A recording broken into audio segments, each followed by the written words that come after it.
உலக புகழ்பெற்ற வயலின் மேதை இட்சாக் பெர்ல்மன் நியூயார்க்ல ஒரு கச்சேரியில வாசிக்க மேடை ஏறினாரு. அவரு தன்னுடைய சின்ன வயசுலேயே போலியோவால பாதிக்கப்பட்டதுனால ஊன்றுகோல் துணையோட மெதுவா மேடையில நடந்து வந்தாரு. உட்கார்ந்த உடனே ஊன்றுகோல பக்கத்துல வச்சுட்டு அதை வாசிக்க ஆரம்பிச்சாரு. கொஞ்ச நேரம் ஆன உடனே வயலினோட ஒரு நரம்பு அருந்துட்டுது. பெர்ல்மன் வாசிக்கிறத நிறுத்திட்டு அருந்து போன ஸ்ட்ரிங்க சரிப்படுத்திட்டு வாசிக்கிறத தொடர்வாருன்னு மக்கள் நினைச்சாங்க. ஆனா அவர் அப்படி செய்யல. கொஞ்ச நேரம் கண்களை மூடிட்டு அப்புறம் இசை நடத்துனரை பார்த்து ஆரம்பிக்குமாறு கைய அசைச்சாரு.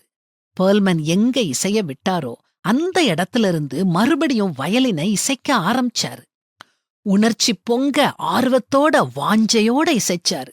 வயலின்ல இருந்து 3 நரம்புகளை வச்சே புதுமையான அற்புதமான ஒலிய எழுப்புனாரு. அவர் வாசிச்சு முடிச்சதும் அரங்கமே மயான அமைதியா இருந்துச்சு. அடுத்த வினாடியே எல்லாரும் எழும்பி நின்னு தங்களுடைய கைகளை தட்டுனாங்க. பெர்ல்மன் தன்னுடைய நெற்றியில் அரும்பியிருந்த வியர்விய தொடச்சுக்கிட்டே கூட்டத்தை அமைதியா இருக்க தன்னுடைய கைகளை அசைச்சு காட்டினாரு. எல்லாரும் அமைதியா உட்கார்ந்தாங்க.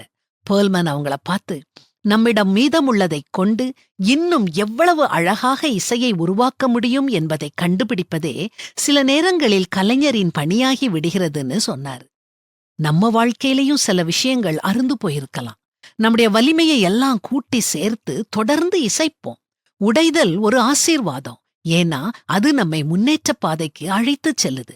அது மட்டும் இல்ல, கடவுள்கிட்டையும் நம்மை இன்னும் நெருக்கமா கொண்டு செல்லுது. அதுக்கப்புறம் நாம ஸ்திரப்படுவோம், பலப்படுவோம், நிலை நிற்போம். அதத்தான் பைபிளும் சொல்லுது.